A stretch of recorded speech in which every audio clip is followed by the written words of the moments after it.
അമേരിക്കയിലേക്ക് ഒരു ചെറിയ സന്ദർശനത്തിന് എത്തിയ മൂവാറ്റുപുഴ MLA മാത്യു കുഴൽനാടന് അദ്ദേഹവുമായി സംവദിക്കാനും അദ്ദേഹത്തിൻ്റെ ജീവിതാനുഭവങ്ങളും അമേരിക്കൻ സന്ദർശനത്തെ പറ്റിയുമെല്ലാം പ്രേക്ഷകരെ അറിയിക്കുവാനുള്ള ഒരു അവസരമായിട്ട് ഹ്യൂസ്റ്റൺ വോയിസ് ഇങ്ങനെ ഒരു അവസരമൊരുക്കി. ഇതിന് പ്രത്യേകം നന്ദി. ശ്രീ മാത്യു കുഴൽനാടന് ഹ്യൂസ്റ്റൺ വോയിസിൻ്റെ ഈ സംവാദത്തിലേക്ക് സ്വാഗതം ചെയ്യുന്നു. ആദ്യമായിട്ട് ചോദിച്ചാൽ ഇവിടെ അമേരിക്കയിൽ രണ്ടാമത്തെ വരവാണെന്നാണ് എൻ്റെ അറിവ്. മൂന്നാമത്തെ വരവാണ്. പക്ഷേ MLA ആയതിനു ശേഷം ആദ്യമായിട്ടാണ് അമേരിക്കയിൽ വരുന്നത്. അത് ഫൊക്കാനയുടെ സമ്മേളനത്തിൽ പങ്കെടുക്കാനാണ് ഒന്നെന്നാണ് ഫോമായിട്ട്. ശരിയാണ്, ഡൊമിനിക്കൻ റിപ്പബ്ലിക്കിൽ വെച്ചായിരുന്നല്ലോ. അപ്പോൾ അവിടുത്തെ പരിപാടികളിൽ പങ്കെടുത്തതിന് ശേഷം ഇങ്ങോട്ട് വരികയായിരുന്നില്ലേ? അപ്പോൾ കുടുംബ പശ്ചാത്തലം, നാട്, ഇതിനെപ്പറ്റിയൊക്കെ ഒരു ചെറുതായിട്ടൊന്ന് പറഞ്ഞാൽ. ഞങ്ങൾ എറണാകുളം ജില്ലയുടെ കിഴക്കൻ മേഖലയായ കോതമംഗലം താലൂക്ക് മൂവാറ്റുപുഴ നിയോജകമണ്ഡലത്തിൻ്റെ ഭാഗമായിട്ടുള്ള പൈങ്ങോട്ടൂർ പഞ്ചായത്തിലാണ് ഞങ്ങളുടെ കുടുംബം. ഞങ്ങളുടെ കുടുംബം എന്ന് പറയുമ്പോൾ അപ്പച്ചനും അമ്മച്ചിയും ഞങ്ങൾ 6 മക്കളും ആണ് ഉള്ളത്. അതിൽ അപ്പച്ചൻ ഇപ്പോൾ ഇല്ല. ഒരു സഹോദരിയും ഇടയ്ക്ക് ഞങ്ങൾക്ക് നഷ്ടപ്പെട്ടു. ബാക്കി എല്ലാവരും ഉണ്ട്. അപ്പോൾ ഇപ്പോൾ ഞാൻ അമ്മയോടും സഹോദരിയോടൊപ്പം നാട്ടിൽ താമസിക്കുന്നു. പിന്നെ എൻ്റെ കുടുംബത്തെക്കുറിച്ച് പറയുകയാണെങ്കിൽ ഭാര്യയും ഒരു മകനും. മകന് 1ാം ക്ലാസ്സിലാണ് പഠിക്കുന്നത്. ഭാര്യ തിരുവനന്തപുരത്ത് ജോലി സംബന്ധമായി തിരുവനന്തപുരത്താണ് താമസം. അമ്മച്ചിയും ഞാനും സഹോദരിയും വീട്ടിൽ ഉണ്ട്. പിന്നെ തിരുവനന്തപുരത്ത് തീർച്ചയായിട്ടും നിയമസഭയും മറ്റു കാര്യങ്ങളുമായി ബന്ധപ്പെട്ട് സർക്കാരുമായി ബന്ധപ്പെട്ട കാര്യങ്ങൾക്കെല്ലാം ട്രിവാൻഡ്രത്താവുമ്പോൾ ഭാര്യയോടും മകനോടും ഒപ്പമായിരിക്കും ഉണ്ടാവുക. അതല്ലെങ്കിൽ അമ്മച്ചിയും സഹോദരിയും ഒത്ത് പൈങ്ങോട്ട് തറവാട്ട് വീട്ടിലാണ് താമസം. ഈ രാഷ്ട്രീയത്തിലേക്ക് ഇറങ്ങാനുണ്ടായ സാഹചര്യം, അതായത് എൻ്റെ ഓർമ്മയിൽ ആദ്യത്തെ, അതായത് കേരള സംസ്ഥാനം രൂപപ്പെട്ട് കഴിഞ്ഞതിന് ശേഷം ആദ്യമായിട്ട് അവിടുത്തെ MLA വന്നത് KM ജോർജ് ആയിരുന്നു എന്നാണ് എൻ്റെ ഓർമ്മ. അപ്പോൾ ഈ രാഷ്ട്രീയത്തിലേക്ക് പിന്നെ മാത്യു കുഴൽനാടന് ഏതാണ്ട് 47 വയസ്സായെന്നാണ് എൻ്റെ ഓർമ്മ. അപ്പോൾ ആ 47 വയസ്സിനോടകം രാഷ്ട്രീയത്തിലിറങ്ങി വളരെ ചുരുങ്ങിയ കാലം കൊണ്ട് വളരെ ശ്രദ്ധ പിടിച്ചു പറ്റുന്ന ഒരു MLA ആയിട്ട് എനിക്ക് തോന്നി. കാരണം നട്ടലിലുള്ള ഒരു പിന്നെ MLA ആയിട്ടാണ് എനിക്ക് അനുഭവത്തിൽ കാണാൻ സാധിച്ചത്. അപ്പം ആ രാഷ്ട്രീയത്തിലേക്കുള്ള വരവ് എങ്ങനെയായിരുന്നു? എന്തായിരുന്നു അതിൻ്റെ സാഹചര്യം? അതിന് മുമ്പ് എന്തെങ്കിലും രാഷ്ട്രീയ പശ്ചാത്തലം ഉണ്ടായിരുന്നോ കുടുംബത്തിലോ, അല്ലെങ്കിൽ സ്വന്തമായിട്ടോ ഏതെങ്കിലും രാഷ്ട്രീയ പാർട്ടിയിലെ അംഗമായിരുന്നോ എന്നുള്ള കാര്യങ്ങളൊക്കെ? ഞങ്ങൾക്ക് അങ്ങനൊരു കുടുംബത്തിൽ രാഷ്ട്രീയ പശ്ചാത്തലം ഉണ്ടെന്ന് പറയാൻ കഴിയില്ല. പരമ്പരാഗതമായി ഒരു കോൺഗ്രസ് കുടുംബം അല്ലെങ്കിൽ പഴയൊരു ക്രൈസ്തവ കുടുംബത്തിൻ്റെ പശ്ചാത്തലത്തിൽ നിന്നാണ് ഞാൻ വരുന്നത്. അപ്പോൾ സ്വാഭാവികമായിട്ടും കോൺഗ്രസ് പാരമ്പര്യം ഉണ്ടായിരുന്നു. ഞാൻ സ്കൂൾ കാലഘട്ടം മുതലേ വിദ്യാർത്ഥി രാഷ്ട്രീയത്തിൽ ബന്ധപ്പെട്ടാണ് പോകുന്നത്. സ്കൂളിൽ സജീവ രാഷ്ട്രീയ പ്രവർത്തനത്തിന് സാധ്യത ഉണ്ടായിരുന്നില്ല. കാരണം ഞാൻ പഠിച്ചത് ഇംഗ്ലീഷ് മീഡിയം സ്കൂളിലാണ്. അപ്പോൾ അവിടെ രാഷ്ട്രീയമൊന്നും ഉണ്ടായിരുന്നില്ല. സ്കൂള് കഴിഞ്ഞ് കോളേജിൽ ചേർന്ന കാലം മുതലേ വിദ്യാർത്ഥി രാഷ്ട്രീയവുമായി ബന്ധപ്പെട്ടാണ് പ്രവർത്തിച്ചു വന്നത്. അപ്പോൾ അന്ന് KSUവിൽ സജീവമായി പ്രവർത്തിച്ചു. പക്ഷേ വിദ്യാർത്ഥി സംഘടനാ പ്രവർത്തനവും ഗൗരവത്വത്തിലേക്ക് നീങ്ങുന്നത് 1996 ഞാൻ തിരുവനന്തപുരം ലോ കോളേജിൽ ചേർന്നതിന് ശേഷമാണ്. ലോ കോളേജിൽ വന്ന ഘട്ടം മുതൽ നാളിതുവരെ വളരെ സജീവമായി സംഘടനാ രംഗത്ത് പ്രവർത്തിക്കുന്ന ഒരു വ്യക്തിയാണ് ഞാൻ. പലരും ഒരുപക്ഷെ MLA ആയതിനു ശേഷമാണ് അല്ലെങ്കിൽ അതിന് തൊട്ട് മുമ്പുള്ള കാലഘട്ടങ്ങളിലാണ് കൂടുതലായി അറിഞ്ഞിട്ടുള്ളതെങ്കിലും ഒരുപക്ഷെ കഴിഞ്ഞ 28 വർഷക്കാലമായി കേരളത്തിൻ്റെ വിദ്യാർത്ഥി യുവജന രാഷ്ട്രീയ രംഗത്ത് വളരെ സജീവമായി പ്രവർത്തിച്ച ഒരു പശ്ചാത്തലത്തിൽ നിന്നാണ് ഞാൻ നിയമസഭയിലേക്ക് വരുന്നത്. KSUവിൻ്റെ യൂണിറ്റ് സെക്രട്ടറിയിൽ തുടങ്ങി KSU സംസ്ഥാന വൈസ് പ്രസിഡൻ്റായി, NSU ദേശീയ കൗൺസിൽ അംഗമായി, പിന്നീട് യൂത്ത് കോൺഗ്രസിൻ്റെ സംസ്ഥാന സെക്രട്ടറിയും സംസ്ഥാന വൈസ് പ്രസിഡൻറ്റും, പിന്നീട് യൂത്ത് കോൺഗ്രസ്സിൽ സംഘടനാ തെരഞ്ഞെടുപ്പ് നടക്കുമ്പോൾ കേരളത്തിൽ അന്ന് ഞങ്ങൾ മൊത്തം 6 പേരാണ് ആ കമ്മിറ്റിയിൽ തിരഞ്ഞെടുക്കപ്പെട്ടത്. 6 പേരെ തിരഞ്ഞെടുക്കപ്പെട്ട കമ്മിറ്റി തെരഞ്ഞെടുപ്പിലൂടെ യൂത്ത് കോൺഗ്രസിൻ്റെ സംസ്ഥാന ജനറൽ സെക്രട്ടറിയായി വരുന്നു. അതിനുശേഷം എൻ്റെ പ്രവർത്തന മണ്ഡലം ഡൽഹിയിലേക്ക് മാറുന്നത് ഞാൻ ഉന്നത വിദ്യാഭ്യാസത്തിനായി ഡൽഹിയിലേക്ക് പോയിരുന്നു. നെഹ്റു ജവഹർലാൽ നെഹ്റു യൂണിവേഴ്സിറ്റിയിൽ നിന്നും എംഫിലും PhD എംഫിൽ എടുത്തു, PhD എടുത്തു. അപ്പോൾ അങ്ങനെ ലോയിൽ അന്താരാഷ്ട്ര വ്യാപാര നിയമത്തിലാണ് എംഫിലും PhD എടുത്തത്. അപ്പോൾ അതുമായി ബന്ധപ്പെട്ട് ദീർഘകാലം ഞാൻ ഡൽഹിയിലായിരുന്നു, ഏകദേശം 8 വർഷക്കാലം. അതായത് 2 വർഷം എംഫിലും 5 വർഷം PhDയും. അപ്പോൾ അങ്ങനെ 7 വർഷം. അങ്ങനെ പിന്നീട് എൻ്റെ ഭാര്യയും അവിടെ തന്നെ വിദ്യാർത്ഥിയായിരുന്നുകൊണ്ട് അവരുടെ പഠനം കഴിയാൻ 1 വർഷം കൂടി എടുത്തുകൊണ്ട് അങ്ങനെ ദീർഘമായ 8 വർഷക്കാലം ഡൽഹിയിലുണ്ടായിരുന്നു. ആ സമയത്തെല്ലാം ദേശീയ രാഷ്ട്രീയത്തിൽ കേന്ദ്രീകരിച്ചാണ് പ്രവർത്തിച്ചത്. ആ സമയത്താണ് രാഹുൽ ഗാന്ധി സജീവ രാഷ്ട്രീയത്തിലേക്ക് വരുന്നത്. രാഹുൽ ഗാന്ധിയോടൊപ്പം അദ്ദേഹം പോഷക സംഘടനകളുടെ ചുമതല എടുത്ത് ആണ് പ്രവർത്തനം തുടങ്ങിയത്. ആ സമയത്ത് ഞാൻ ദേശീയ കമ്മിറ്റിയിൽ അംഗമായി, യൂത്ത് കോൺഗ്രസിൻ്റെ അഖിലേന്ത്യാ സെക്രട്ടറി എന്ന നിലയിൽ പ്രവർത്തിച്ചു.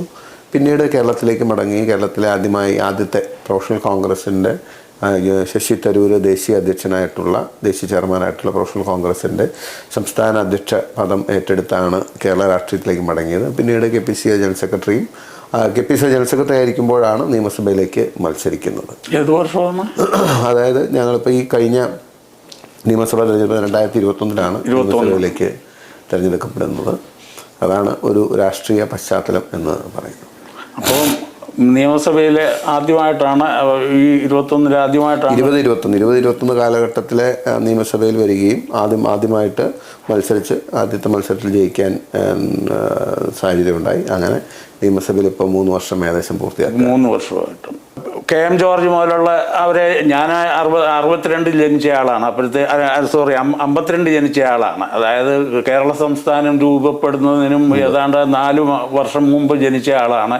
അപ്പം 57-ലാണ് 56-ൽ കേരള സംസ്ഥാനം രൂപം കൊണ്ടു. 57-ൽ കമ്മ്യൂണിസ്റ്റ് ഭരണം വന്നു. 59-ൽ വിമോചന സമരം വന്നു. അപ്പോൾ ആ വിമോചന സമരം നടക്കുമ്പോൾ എനിക്ക് 7 വയസ്സുണ്ട്. ആ 7 വയസ്സിൽ അമ്മയുടെ കൈ പിടിച്ച് വിമോചന സമരത്തിൽ പങ്കെടുത്തിട്ടുണ്ടെന്നുള്ളതാണ് എൻ്റെ ആദ്യത്തെ ചരിത്രം പറയാം. വിദ്യാഭ്യാസം സാറിന് പറഞ്ഞു, പിന്നെ ഒരു അഡ്വക്കേറ്റ് ആണെന്നുള്ളത് ആണ്. അത് അപ്പോൾ പ്രാക്ടീസ് ചെയ്യുന്നുണ്ടോ അതോ കംപ്ലീറ്റ് നിർത്തിയോ? ഇപ്പം ഞാൻ ഈ പറഞ്ഞ പോലെ ലോ കോളേജിൽ നിന്നും പഠിച്ചിറങ്ങി 2001 മുതൽ സജീവമായി. ആദ്യം തിരുവനന്തപുരം ലോ കോളേജിൽ നിന്നാണ് LLB എടുത്തത്. അതിനുശേഷം 2001 കാലഘട്ടത്തിൽ LLB പാസ്സായതിനു ശേഷം അന്ന് ഈ 2001 ഞാൻ എൻറോൾ ചെയ്തു അഭിഭാഷകനായി. ആ സമയം മുതൽ പ്രാക്ടീസിൽ വളരെ സജീവമായിട്ടുണ്ട്. ഞാൻ വിദ്യാർത്ഥി രാഷ്ട്രീയത്തിലായിരിക്കുമ്പോഴും യുവജന രാഷ്ട്രീയത്തിലായിരിക്കുമ്പോഴും ഒരു പ്രൊഫഷൻ എന്ന നിലയിൽ എൻ്റെ അഭിഭാഷക വൃത്തി ഞാൻ മുന്നോട്ട് കൊണ്ടുപോയിരുന്നു.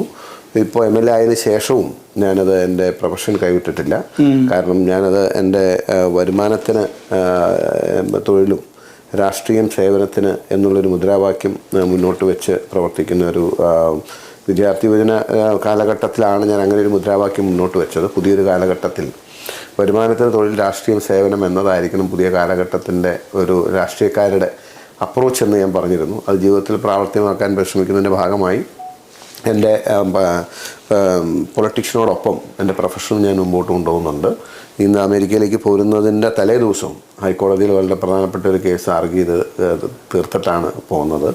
അപ്പോൾ പ്രൊഫഷനും പൊളിറ്റിക്സും രണ്ടും കുറച്ച് സ്ട്രഗിളാണ്, കുറച്ച് പാടാണ്. അങ്ങനെ ഇത്ര ഈസി അല്ല. കുറച്ച് കഷ്ടപ്പെട്ടിട്ടാണെങ്കിലും പ്രയാസപ്പെട്ടിട്ടാണെങ്കിലും രണ്ടും കൂടി ഒന്നിച്ചാണ് മുമ്പോട്ട് കൊണ്ടുപോകുന്നത്. അപ്പോൾ രാഷ്ട്രീയത്തിൽ ഇത്രയുമുള്ള അനുഭവം, ചുരുങ്ങിയ കാലത്തുള്ള അനുഭവം കൊണ്ട് കേരള രാഷ്ട്രീയത്തിൽ ഇപ്പോൾ നടക്കുന്ന പ്രശ്നങ്ങൾ അല്ലെങ്കിൽ ഞങ്ങൾ വിദേശികൾ കാണുന്ന ആ ഒരു കാഴ്ചപ്പാട് നിന്നും വ്യത്യസ്തമായിട്ടായിരിക്കും കേരളത്തിലുള്ളവർ കാണുന്നത്. അപ്പം വെളിയിൽ നിന്ന് കാണുന്ന ഞങ്ങളെ സംബന്ധിച്ചിടത്തോളം എനിക്കൊരു കാര്യം തോന്നിയിട്ടുള്ളത്, ഏതാണ്ട് ഞാൻ മുമ്പേ പറഞ്ഞല്ലോ 56-ൽ കേരള സംസ്ഥാനം രൂപീകരിച്ചതിന് ശേഷം മാറി വന്നിട്ടുള്ള UDF ഗവൺമെൻറ്റും LDF ഗവൺമെൻറ്റുമാണ്. രണ്ടും കൂടെ കൂടിയതും ഉണ്ടായിട്ടുണ്ട്. അതായത് പിന്നെ വലതു ഘടകവും ചേർന്ന് മുന്നണി അങ്ങനെ ഉണ്ടായിട്ടുണ്ടെങ്കിലും ഈ കേരളത്തിൽ നിന്നുള്ള കുടിയേറ്റം ഏറ്റവും വിദേശത്തേക്ക്, അതായത് ഞാൻ കേരളത്തിന് വെളിയിലേക്കുള്ളതെന്നാണ് ഉദ്ദേശിക്കുന്നത്. അതായത് അന്യ സംസ്ഥാനങ്ങളിലേക്കാകാം, അന്യ രാജ്യങ്ങളിലേക്കാകാം, അങ്ങനെ വന്നിട്ടുള്ളത്. ഇപ്പം അമേരിക്കയെ വെച്ച് നോക്കിയാൽ ഇപ്പം പിന്നെ മലയാളി എവിടെ തിരിഞ്ഞാൽ പ്രത്യേകിച്ച് ഈ പ്രദേശമെല്ലാം മലയാളികൾ ഒത്തിരി കോൺസെൻട്രേഷൻ ഉള്ള സ്ഥലങ്ങളാണ്.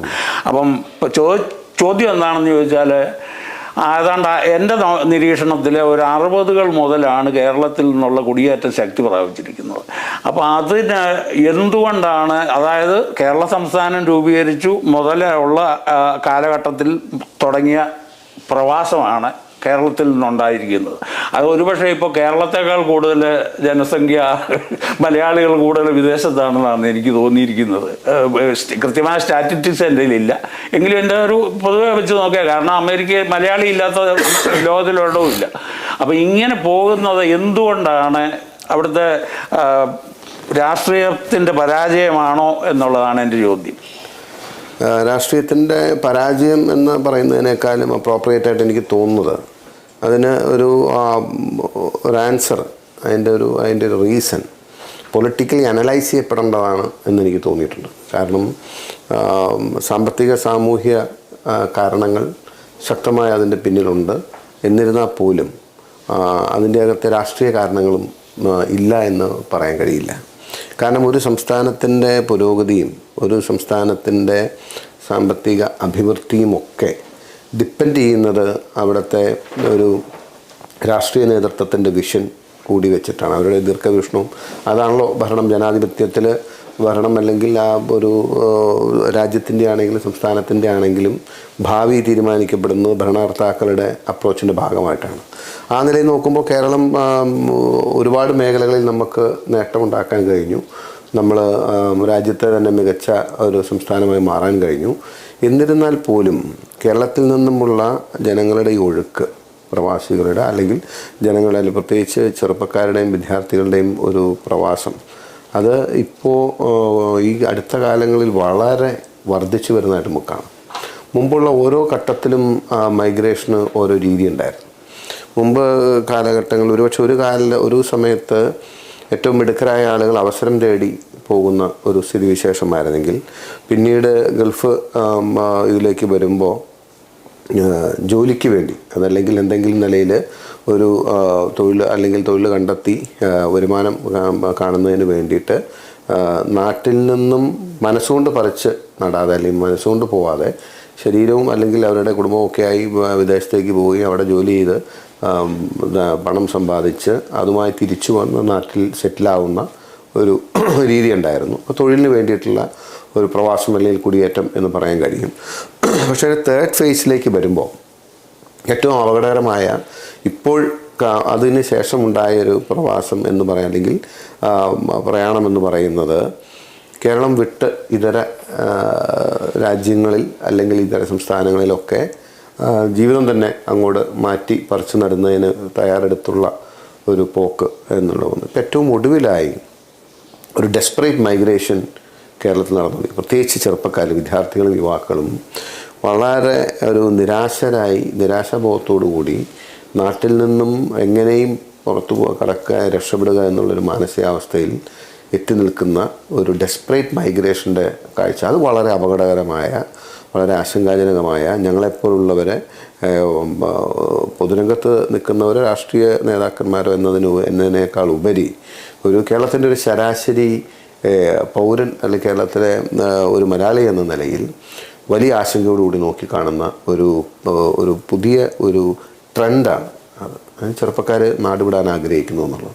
ഞാൻ ഒരു വട്ടം നിയമസഭയിൽ ഇത് ഉന്നയിച്ചിരുന്നു. പക്ഷേ നിർഭാഗ്യവശാൽ സർക്കാർ ആ വിഷയം അന്ന് ചർച്ച ചെയ്യാൻ തയ്യാറായില്ല. ഞങ്ങളുടെ അടിയന്തര പ്രമേയമായി കൊണ്ടുവന്ന് കേരളത്തിൽ നിന്നും വിദ്യാർത്ഥികൾ, യുവാക്കൾ കൂട്ടത്തോടെ നാട് വിടുന്നതും ഈ ഡെസ്പറേറ്റ് മൈഗ്രേഷനും നമ്മളെ ഭാവിയെ സംബന്ധിച്ച് സംസ്ഥാനത്തെ ബാധിക്കുന്നതാണെന്നും ഇത് സഭ നിർത്തിവെച്ച് ചർച്ച ചെയ്യണമെന്നുള്ള വിഷയം അവതരിപ്പിച്ചെങ്കിലും അതിനോടൊരു നിഷേധാത്മകമായ സമീപനം അല്ലെങ്കിൽ അതിനെയൊക്കെ നിസ്സാരവൽക്കരിക്കുന്ന ഒരു സമീപനമാണ് സർക്കാരിൻ്റെ ഭാഗത്ത് നിർഭാഗ്യവശാൽ ഉണ്ടായത്. ഇപ്പോൾ ഈ പ്രവാസം നമ്മൾ നോക്കുമ്പോൾ അല്ലെങ്കിൽ മലയാളികളുടെ നാട് വിട്ട് ഉള്ള പ്രയാണത്തെക്കുറിച്ച് നമ്മൾ നോക്കുമ്പോൾ ഏറെ ആശങ്കാജനകമായ ഒരു പ്രവണതയാണ് ഇപ്പോൾ കണ്ടുവരുന്നത്. അതിനെ അങ്ങനെ ഒരു സംഭവം നടക്കുന്നില്ല, അല്ലെങ്കിൽ നടക്കുന്നത് പണ്ട് മുതലേ ഉണ്ടായിരുന്ന ഒരു സംഭവമാണെന്ന് സാർ പറഞ്ഞതുമാതിരി തന്നെ ഒരു നിസാരവൽക്കരിക്കുന്ന ഒരു സമീപനമാണ് എനിക്കും തോന്നിയിട്ടുള്ളത്. അത് പക്ഷേ അത്ര നിസ്സാരവൽക്കരിക്കേണ്ട കാര്യമല്ല എന്നുള്ളതാണ് എനിക്ക് തോന്നിയിട്ടുള്ളത്. അതായത് 60 മുതലുള്ള കുടിയേറ്റത്തെ പറ്റി നമ്മൾ സൂചിപ്പിച്ചു. അവിടെ ഒരു കാലത്ത് പോയിരുന്നത് പിന്നെ ജീവിക്കാൻ വേണ്ടി പോയിരുന്നു, അത് കഴിഞ്ഞ് പിന്നെ ഇപ്പം പിന്നെ വിദ്യാഭ്യാസത്തിന് വേണ്ടി തന്നെ പോകുന്നവർ തിരിച്ചു വരുന്നില്ല. അങ്ങനെ ഒരു സാഹചര്യത്തിലേക്ക് വരുമ്പോൾ കേരളം മലയാളികളില്ലാത്ത ഒരു സ്ഥാനമായി മാറുന്നത് പോലെയും, അതുപോലെ തന്നെ മലയാളി എന്ന് പറയുന്ന ആൾ തന്നെ അവിടെ ഏതാണ്ട് എക്സ്റ്റിങ്ക്റ്റ് ആകുന്ന ഒരു കാലഘട്ടം. അതായത് പിന്നെ നമ്മൾ ഈ ചില വന്യമൃഗങ്ങളൊക്കെ അന്യം നിന്ന് പോവുക, അല്ലെ നാശം സംഭവിക്കുക എന്ന് പറയുന്ന പോലെ കേരളം ഒരു വൃദ്ധസദനമായി മാറുന്നതായിട്ടാണ് പൊതുവെ ഇപ്പോൾ കേട്ടുവരുന്ന ഒരു കാര്യം. അതിന് ഉള്ള പരിഹാരം എന്താണ് പിന്നെ MLA എന്നുള്ള നിലയ്ക്ക് മാത്യു കുഴൽനാടന് പറയാനുള്ളത്? ഇപ്പോഴത്തെ ഈ ഒരു മൈഗ്രേഷൻ്റെ ട്രെൻഡ് അറസ്റ്റ് ചെയ്യേണ്ടത് അല്ലെങ്കിൽ തടയേണ്ടത് വളരെ അനിവാര്യമാണ്. കാരണം അതല്ലെങ്കിൽ സമീപഭാവിയിൽ കേരളം ഒരു വൃദ്ധസദനം എന്ന് പറയുന്നത് ശരിയല്ലെങ്കിൽ കൂടിയും ഒരു പ്രായമുള്ളവർ മാത്രം അധിവസിക്കുന്ന യുവജനത, ചെറുപ്പക്കാർ, അല്ലെങ്കിൽ ഒരു യങ് വർക്കിംഗ് ഫോഴ്സ് ഇല്ലാത്ത ഒരു സംസ്ഥാനമായി കേരളം മാറുകയും അത് കേരളത്തിൻ്റെ എല്ലാ നിലയിലും കേരളത്തിൻ്റെ സാധ്യതകളെ ഗുരുതരമായി പ്രതികൂലമായി ബാധിക്കുകയും ചെയ്യുന്ന സ്ഥിതിവിശേഷമുണ്ട്. അപ്പം അതുകൊണ്ട് അതിനെ അഡ്രസ്സ് ചെയ്യാതെ മുമ്പോട്ട് പോകാൻ കഴിയില്ല എന്നുള്ള കാര്യം നിസ്തർക്കമാണ്, സംശയം നമുക്ക് പറയാൻ കഴിയും. പിന്നെ അതെങ്ങനെയെന്നുള്ളതാണ് അതിൻ്റെ നമ്മൾ ആദ്യത്തെ ഈ ചോദ്യത്തിൻ്റെ ആദ്യ പാർട്ട് അതായിരുന്നല്ലോ. അപ്പം അങ്ങനെ നോക്കുമ്പോൾ ഇപ്പോൾ അവർ മൈഗ്രേറ്റ് ചെയ്യുന്നതിൻ്റെ റീസൺ നമ്മൾ മനസ്സിലാക്കാൻ ശ്രമിക്കുമ്പോൾ അതിന് ഞാനന്ന് നിയമസഭയിൽ സൂചിപ്പിച്ചിരുന്നു, അതിന് social, political and economic reasons ഉണ്ട്. അതിന് കേവലം ഒരു സാമ്പത്തിക അല്ലെങ്കിൽ ഒരു സാമ്പത്തികമായിട്ടുള്ള ഘടകം മാത്രമായിട്ട് ഞാൻ അതിനെ കാണുന്നില്ല. അതിൻ്റെ അകത്ത് സാമൂഹ്യ അന്തരീക്ഷത്തിൻ്റെ പ്രശ്നമുണ്ട്, രാഷ്ട്രീയ അന്തരീക്ഷത്തിൻ്റെ പ്രശ്നമുണ്ട്, സാമ്പത്തിക അന്തരീക്ഷത്തിൻ്റെ പ്രശ്നമുണ്ട്. ഉദാഹരണത്തിന് ചെറുപ്പക്കാരെ സംബന്ധിച്ച് അൺഎംപ്ലോയ്മെൻ്റാണ് ഏറ്റവും വലിയൊരു ചലഞ്ച്. ഒന്ന്, നമ്മുടെ നാട്ടിൽ അഭ്യസ്ത വിദ്യരായ ലക്ഷക്കണക്കിന് ചെറുപ്പക്കാർ, ദശലക്ഷക്കണക്കിന് ചെറുപ്പക്കാർ, അവർക്ക് തൊഴിലില്ലാതെ, അവരാഗ്രഹിക്കുന്ന ഒരു തൊഴിൽ കിട്ടാതെ അവരലയുന്ന ഒരു സ്ഥിതിവിശേഷമുണ്ട്. തീർച്ചയായിട്ടും ഒരു കൗമാരം കഴിഞ്ഞ് യൗവനത്തിലേക്ക് പ്രവേശിക്കുന്ന ഒരാളെ സംബന്ധിച്ച്, ചെറുപ്പക്കാരനെ സംബന്ധിച്ച് ഒരു വരുമാനമില്ലാതെ മുന്നോട്ട് പോവുക എന്ന് പറഞ്ഞാൽ അതൊരു വലിയ ചോദ്യചിഹ്നമാണ് ജീവിതത്തിൽ ഉയർത്തുന്നത്. അത് തന്നെ വലിയൊരു ചലഞ്ചാണ്, വെല്ലുവിളിയാണ്. ആ വെല്ലുവിളി അവനെ നിരാശനാക്കുന്നു. ഇനിയിപ്പോൾ രണ്ടാമത്തെ കാര്യം നോക്കിയാൽ അൺഎംപ്ലോയ്മെൻ്റാണ്. അൺഎംപ്ലോയ്മെൻ്റ് എന്ന് പറയുമ്പോൾ നമ്മുടെ അഭ്യസ്തവിദ്യരായ ചെറുപ്പക്കാരെന്ന് പറയുമ്പോൾ കേവലം 10ാം ക്ലാസ്സോ അല്ലെങ്കിൽ ഡിഗ്രിയോ കഴിഞ്ഞവർ മാത്രമല്ല, ബിരുദാനന്തര ബിരുദം കഴിഞ്ഞവർ, എൻജിനീയറിംഗ് കഴിഞ്ഞവർ, MBA കഴിഞ്ഞവർ, MCOM കഴിഞ്ഞവർ, MSc കഴിഞ്ഞവർ, MCA കഴിഞ്ഞവർ എന്ന് വേണ്ട ഉന്നത വിദ്യാഭ്യാസം നേടിയ ചെറുപ്പക്കാർ, അവർക്ക് കിട്ടിയിട്ടുള്ള ജോലിയോ ഒരിക്കലും അവരുടെ വിദ്യാഭ്യാസത്തിനൊത്ത അല്ലെങ്കിൽ അവർ പഠിച്ച അല്ലെങ്കിൽ അവർ നേടിയ വിദ്യാഭ്യാസത്തിനൊത്ത നിലയിലുള്ള ഒരു തൊഴിലല്ല. അവരും 6000 രൂപയ്ക്കും 7000 രൂപയ്ക്കും 10000 രൂപയ്ക്കും 12000 രൂപയ്ക്കും MBA കഴിഞ്ഞവരും എൻജിനീയറിംഗ് കഴിഞ്ഞവരും MCOM കഴിഞ്ഞവരും MSc കഴിഞ്ഞവരും ശമ്പളം കുറവാണെന്ന് മാത്രമല്ല ജോലിയുടെ സ്വഭാവവും അതാണ്. എൻജിനീയറിംഗ് പഠിച്ചു കഴിഞ്ഞ ഒരു വിദ്യാർത്ഥി അല്ലെങ്കിൽ ഒരു യുവാവ് ഒന്നുകിൽ ഒരു ഷോപ്പിലെ മാനേജറായിട്ട് പോകേണ്ടി വരുന്നു, അതല്ലെങ്കിൽ MBA കഴിഞ്ഞ ഒരു ചെറുപ്പക്കാരൻ ഒരു ചിട്ടിയുടെ കളക്ഷൻ ഏജൻ്റായി നിൽക്കേണ്ടി വരുന്നു, അതല്ലെങ്കിൽ MCOMും MScയും മികച്ച രീതിയിൽ പാസ്സായ ഏതെങ്കിലും ഒരു ചെറുപ്പക്കാരൻ അവനെടുക്കുന്ന തൊഴിലെന്ന് പറയുന്നത് അവൻ്റെ പഠനവുമായി ഒരു ബന്ധവുമില്ലാത്ത, അല്ലെങ്കിൽ അവൻ്റെ എക്സ്പെർട്ടൈസ്, അവൻ്റെ നോളജ്, അല്ലെങ്കിൽ അവൻ സമ്പാദിച്ച വിദ്യാഭ്യാസവുമായി ഒരു ബന്ധവുമില്ലാത്ത തൊഴിൽ മേഖലയിലേക്ക് അവൻ ഒരുപക്ഷെ ഒരു ഹോട്ടലിൻ്റെ റിസപ്ഷനിലോ അല്ലെങ്കിൽ അങ്ങനെയുള്ള ഏതെങ്കിലും ജോലിയിൽ പോകും. അപ്പോൾ അണ്ടർ-എംപ്ലോയ്മെൻ്റ് എന്ന് പറയുന്നത് അതും നിരാശ ഉളവാക്കുന്നതാണ്.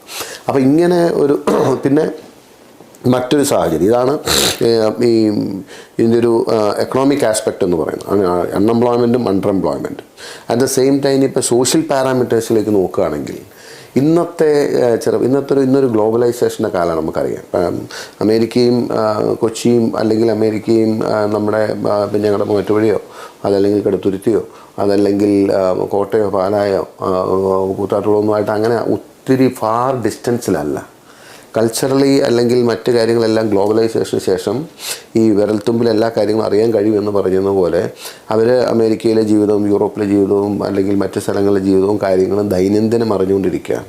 ഇവിടുത്തെ ഒരു ജീവിതത്തെക്കുറിച്ചും ജീവിത നിലവാരത്തെക്കുറിച്ചും തൊഴിലിനെക്കുറിച്ചും തൊഴിൽ സാധ്യതകളെക്കുറിച്ചും ഒക്കെ നന്നായി അറിവുള്ളവരാണ്. ഇത് സെയിം വേ ഇവിടുത്തെ സാമൂഹ്യ സാഹചര്യങ്ങളും സാമൂഹ്യ അന്തരീക്ഷവും സംബന്ധിച്ച് പല രീതിയിലും ഇന്നത്തെ ചെറുപ്പക്കാർ വെൽ അവെയറാണ്.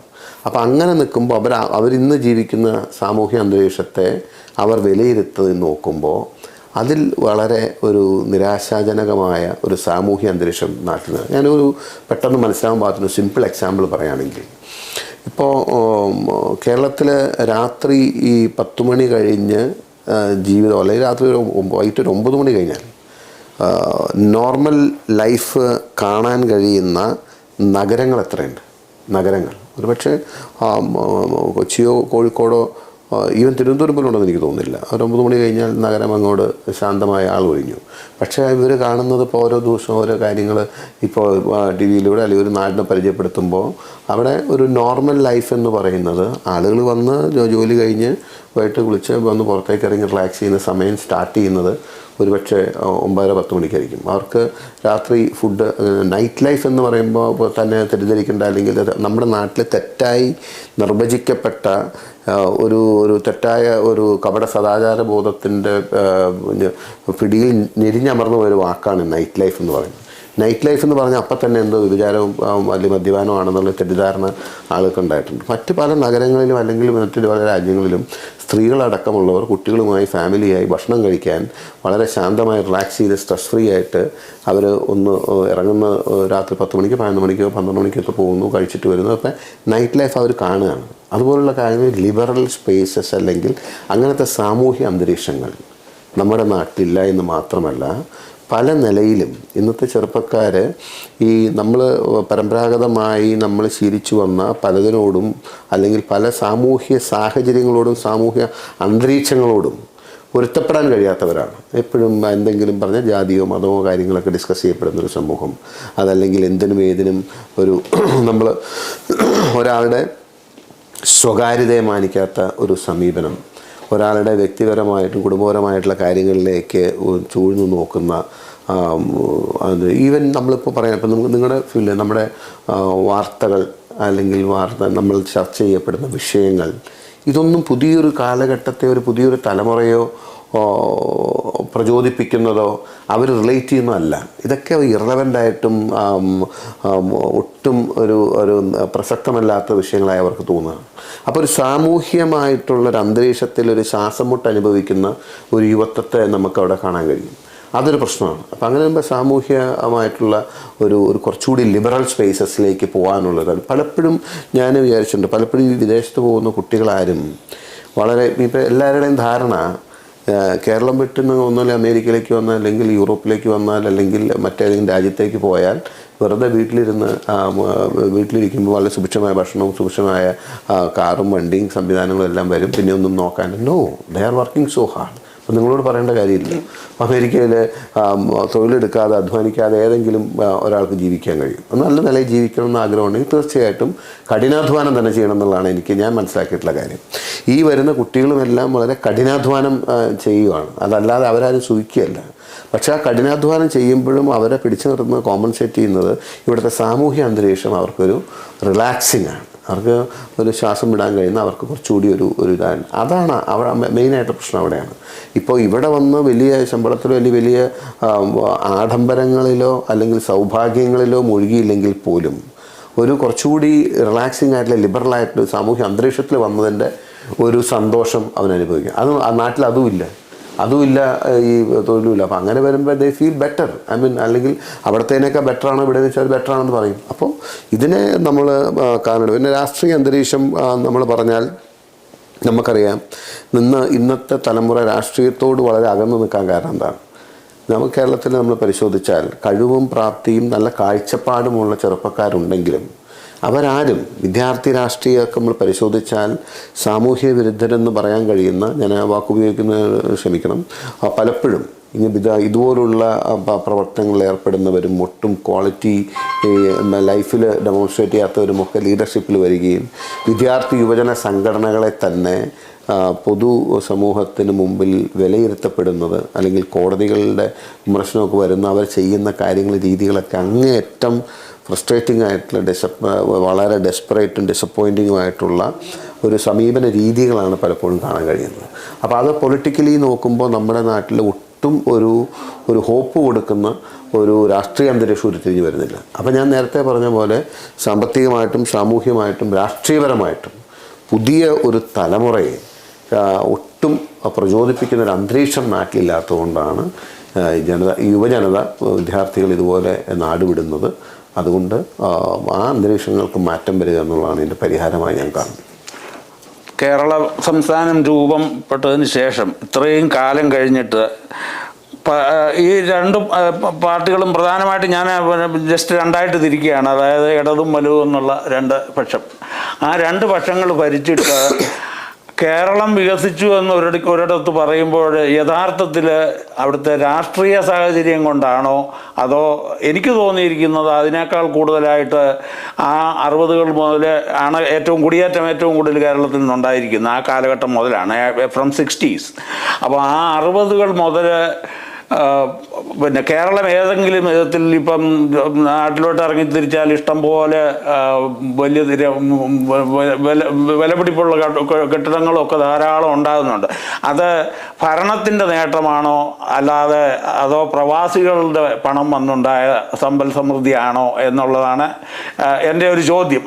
എനിക്കത് തോന്നിയിരിക്കുന്നത് ഭരണ നേട്ടത്തിനേക്കാളും ആ പ്രവാസികൾ അന്യരാജ്യത്ത് പോയി പണം അയച്ച് കേരളം അഭിവൃദ്ധിപ്പെട്ടതായിട്ടാണ് എനിക്ക് തോന്നിയിട്ടുള്ളത്. അപ്പം ആ ഭരണാധികാരികളുടെ പരാജയമല്ലേ അത് കാണിക്കുന്നത്? അതിനെ പറ്റി അഭിപ്രായം എന്താണ്?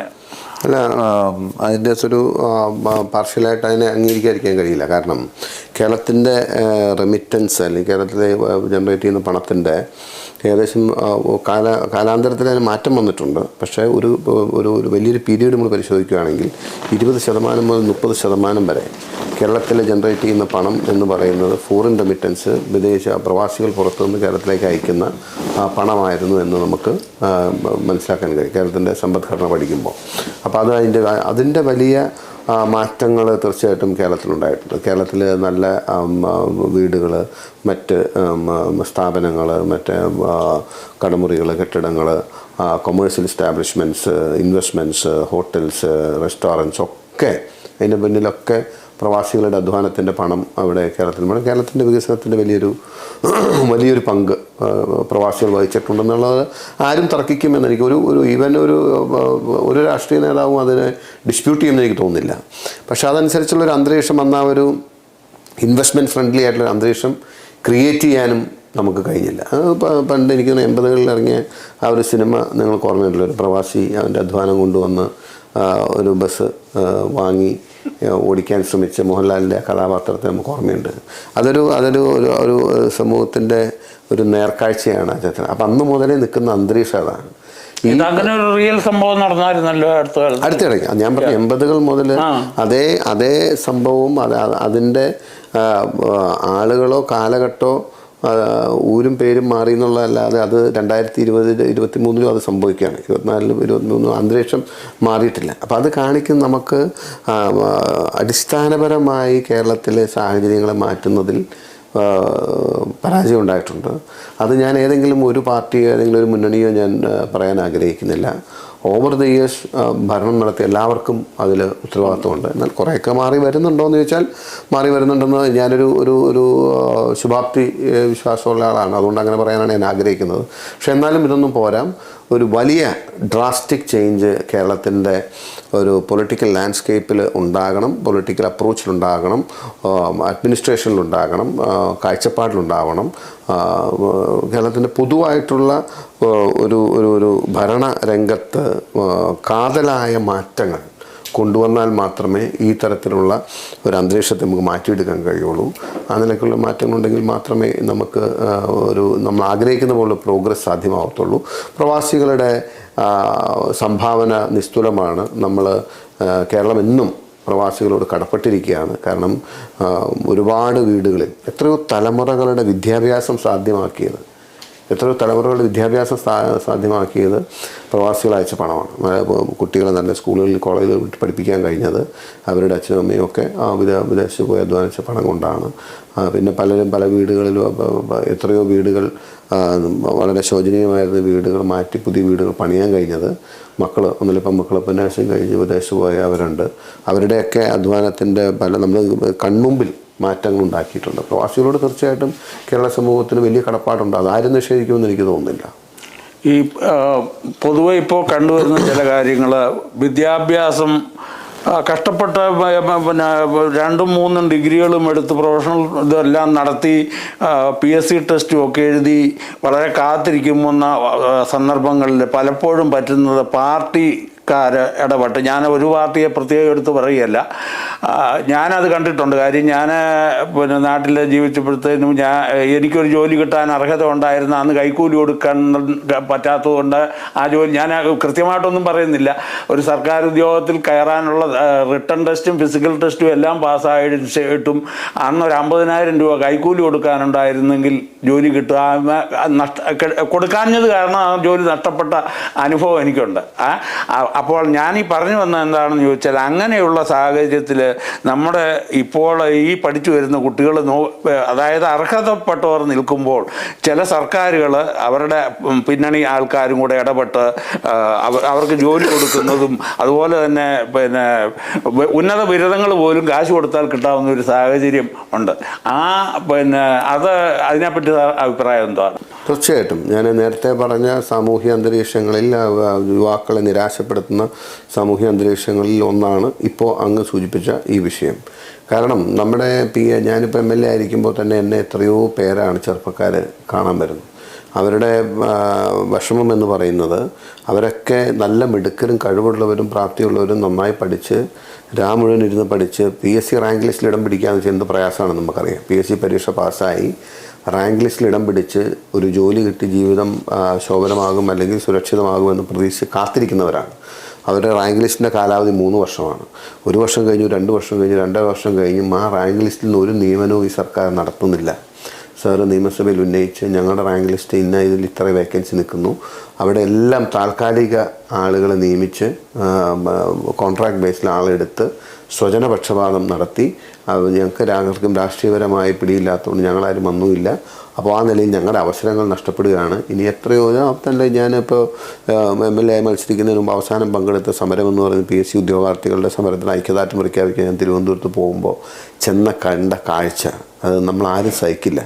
കാരണം ഇതുപോലെ മിടുക്കരായ ഒരു കൂട്ടം ചെറുപ്പക്കാർ ഈ അന്നത്തെ സർക്കാരിൻ്റെ അന്ന് പിണറായി വിജയൻ മുഖ്യമന്ത്രി ആയിരിക്കുമ്പോൾ അദ്ദേഹത്തിൻ്റെ മനസ്സലിയാൻ എന്ന് വിചാരിച്ചിട്ട് അവർ തിരുവനന്തപുരത്ത് ചുട്ടുപൊള്ളുന്ന ടാർ റോഡിൽ മുട്ടിലിഴഞ്ഞ് സമരം ചെയ്യുകയാണ്. മുട്ടുകുത്തി അവർ നടക്കുകയാണ് സെക്രട്ടേറിയറ്റിൻ്റെ മുമ്പിലൂടെ. അവർ സമരം ചെയ്യുന്നത് ഏതെങ്കിലും സർക്കാരിനെ അട്ടിമറിക്കാനോ അധികാരം പിടിക്കാനോ ആരെങ്കിലും തോപ്പിക്കാനോ അല്ല. സ്വന്തമായി അധ്വാനിച്ച് പഠിച്ച് റാങ്ക് ലിസ്റ്റിൽ ഇടം പിടിച്ചവർ അവർക്ക് അർഹതപ്പെട്ട ജോലി നൽകണമെന്ന് പറഞ്ഞ് ചെറുപ്പക്കാർ മുട്ടിലിഴയുമ്പോൾ അതിനോട് പോലും നിഷേധാത്മകമായ സമീപനം സ്വീകരിക്കുന്ന ഒരു സർക്കാർ അധികാരത്തിലിരിക്കുമ്പോൾ അവരുടെ നിരാശ നമ്മൾ എത്രമാത്രം വലുതായിരിക്കുന്നു കാണാതിരിക്കരുത്. അവസാനം നിങ്ങൾ ശ്രദ്ധിച്ചോന്ന് എനിക്കറിയില്ല, കേരളത്തിൽ ഇതുപോലെ PSC ഉദ്യോഗാർത്ഥികൾ നടത്തിയൊരു സമരം പരാജയപ്പെട്ട് കഴിഞ്ഞപ്പോൾ അവർ തിരുവനന്തപുരത്ത് എഴുതി ഒരു ബോർഡ് പ്രദർശിപ്പിച്ച് അല്ലെങ്കിൽ അവർ അവസാനം എഴുതി ഒരു വാചകമുണ്ട് അവർ മടങ്ങിപ്പോകുന്നതിന് മുമ്പ്, ഞങ്ങൾ പരാജയപ്പെട്ടു മടങ്ങുകയാണെന്ന് പറഞ്ഞു. കേരളത്തിലെ യുവാക്കളുടെ മനസ്സിൻ്റെ ഒരു പരിച്ഛേദമാണ് ആ വിദ്യാർത്ഥികൾ അവിടെ കുറിച്ച്.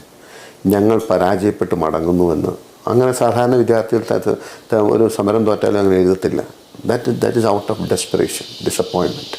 അപ്പോൾ അത്രയും നിരാശയും അത്രയും ഒരു അരക്ഷിത ബോധവും യുവാക്കളെ വേട്ടയാടുകയാണ്. അങ്ങനെയുള്ളവർ നാട് വിട്ട് പോയില്ലെങ്കിൽ അത്ഭുതമുള്ളൂ. അപ്പോൾ സ്വാഭാവികമായിട്ട് ഈ പറഞ്ഞ സാഹചര്യങ്ങളൊക്കെ ഈ സ്വജനപക്ഷപാതവും അർഹതയില്ലാത്തവർക്ക് തൊഴിൽ നൽകുകയും വിദ്യാഭ്യാസം അട്ടിമറിച്ച് പാർട്ടിക്കാരായിട്ടുള്ള അല്ലെങ്കിൽ വേണ്ടപ്പെട്ടവർക്ക് ബിരുദവും ബിരുദാനന്തര ബിരുദവും ദാനമായി നൽകി മാർക്ക് ദാനമായി നൽകുകയൊക്കെ ചെയ്യുന്ന സാമൂഹ്യ അല്ലെങ്കിൽ അങ്ങനത്തെ വ്യവസ്ഥിതി യുവാക്കളെ കൂടുതൽ നിരാശരാക്കി നാടുവിടാൻ പ്രേരിപ്പിക്കുകയും ചെയ്യുന്ന ഘടകങ്ങളിൽ ഒന്ന് തന്നെയാണ്, സംശയമില്ല.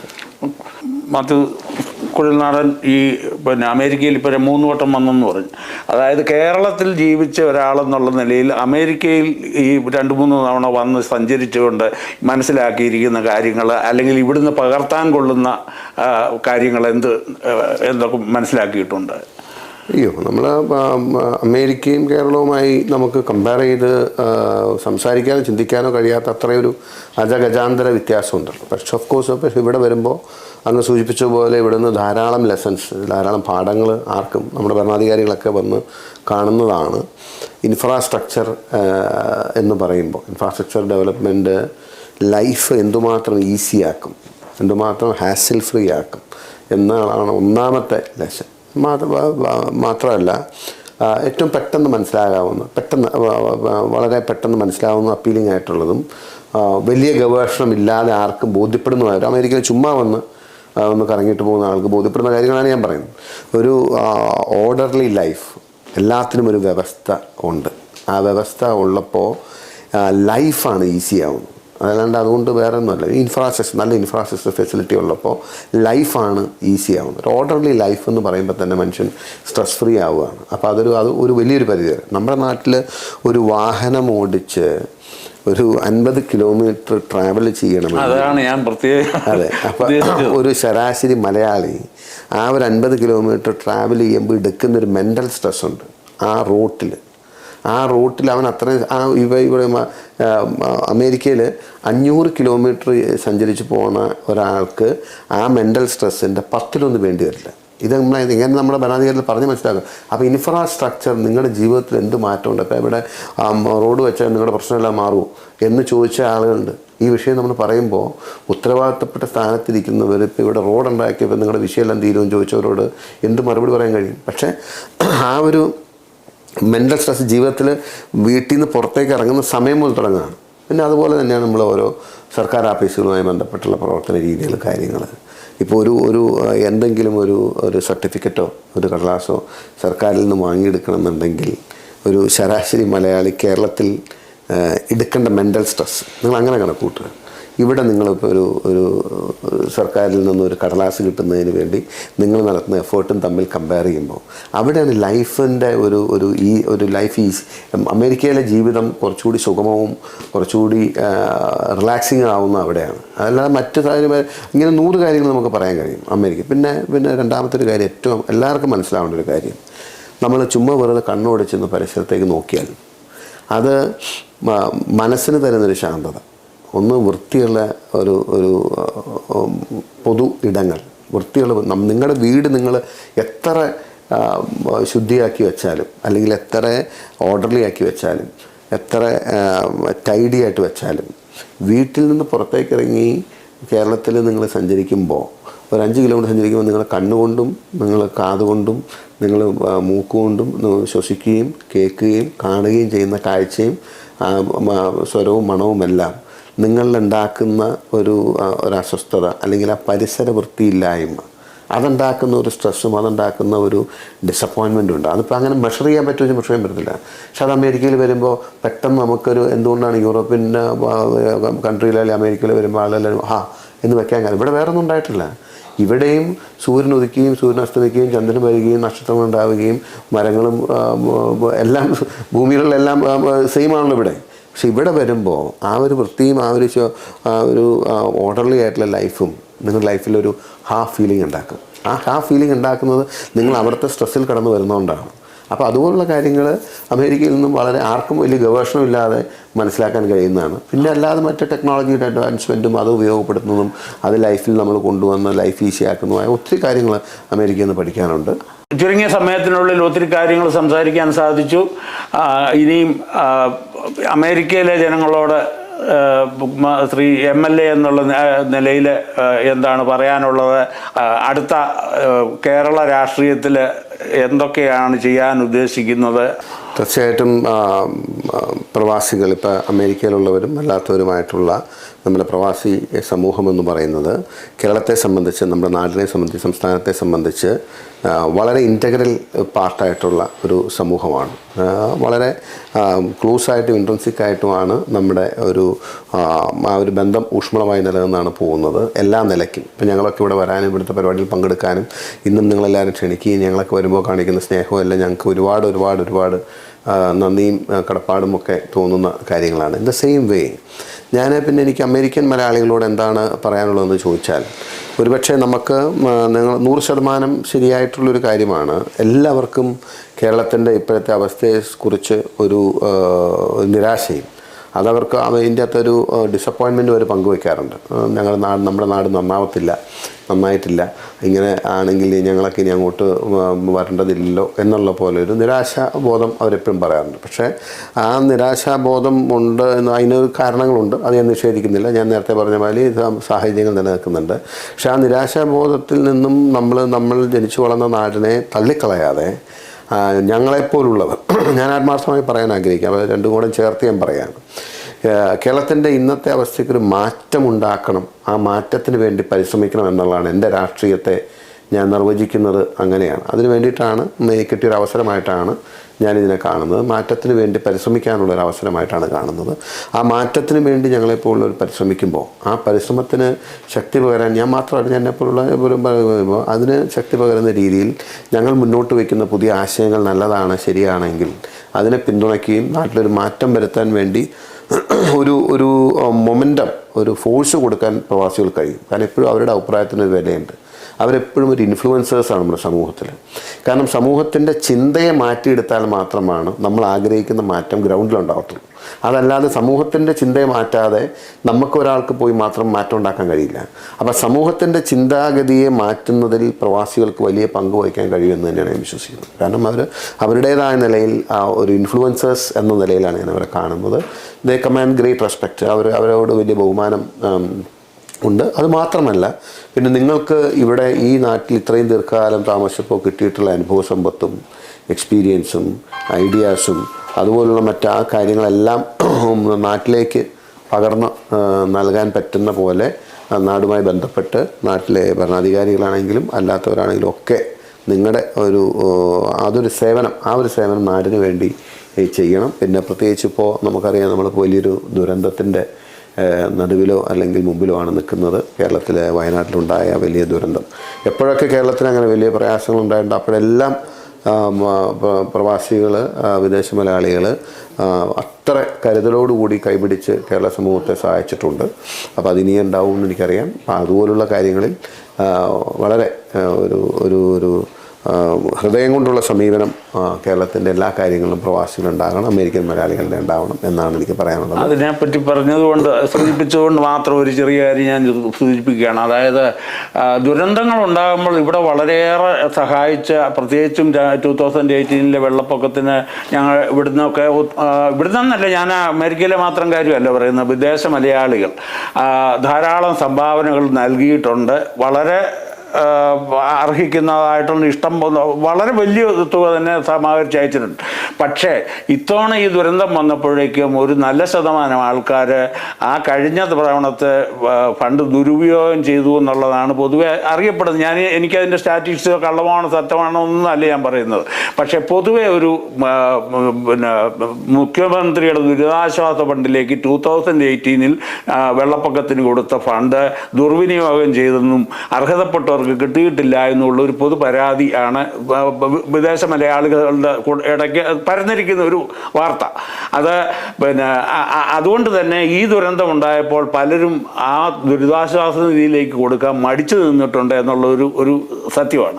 ഈ ഒരു സാഹചര്യത്തിൽ അങ്ങേറ്റം ഒരു നിരാശാജനകമായൊരു കാര്യമാണ്. കാരണം മുഖ്യമന്ത്രിയുടെ ദുരിതാശ്വാസ നിധി പോലുള്ള ഒരു നിധിയിലേക്ക് സംഭാവന ചെയ്യാൻ ആളുകൾക്ക് വിശ്വാസമില്ലാത്ത നിലയിലേക്ക് കേരളത്തിൻ്റെ രാഷ്ട്രീയത്തെ അധപ്പതിപ്പിച്ചത് ഭരണാധികാരികൾക്ക് അതിൻ്റെ ഉത്തരവാദിത്വം മാറിയിക്കാൻ കഴിയില്ല. കാരണം 2018 ഇങ്ങനെ ദുരന്തത്തിന് മുമ്പിൽ കൈയഴിച്ച് സഹായിച്ച പ്രവാസികളോട് അവർ അതിലൊരു സുതാര്യത ഉണ്ടായിരുന്നുവെങ്കിൽ, ഇന്ന് അതിൻ്റെ ഇരട്ടിയായി സഹായം ലഭിക്കുന്നു. ആ സുതാര്യത ഇല്ലാതെ പോയത് അല്ലെങ്കിൽ ചെയ്യാതെ പോയത് കൊണ്ട് ഇപ്പോൾ അതിന് വലിയ വില കേരളം സംസ്ഥാനം കൊടുക്കേണ്ടി വരുന്ന ഒരു സ്ഥിതിവിശേഷമാണുള്ളത്.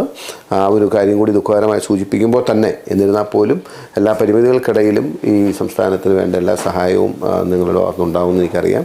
തീർച്ചയായിട്ടും എന്നോട് ഇത്രയും നേരം എൻ്റെ ആശയങ്ങൾ പങ്കുവയ്ക്കാനും അതുപോലെ കേരളത്തെക്കുറിച്ചും എനിക്കും ഉള്ള നിരവധി കാഴ്ചപ്പാടുകൾ എന്നോട് ഷെയർ ചെയ്യുകയും ചെയ്ത ഹ്യൂസ്റ്റൺ ന്യൂസിനോടുള്ള നന്ദി ഞാൻ അറിയിക്കുന്നു. ഇതൊരു നല്ലൊരു അവസരമായി ഞാൻ കാണുന്നു. I enjoy the interview. Thank you. നമ്മൾ ഇത്രയും സമയം നമ്മളോടൊത്ത് ചെലവഴിച്ച മൂവാറ്റുപുഴ MLA ശ്രീ മാത്യു കുഴൽനാടന് ഹ്യൂസ്റ്റൺ വോയിസിന് വേണ്ടി നന്ദി രേഖപ്പെടുത്തുന്നു. എല്ലാവർക്കും നന്ദി, നമസ്കാരം.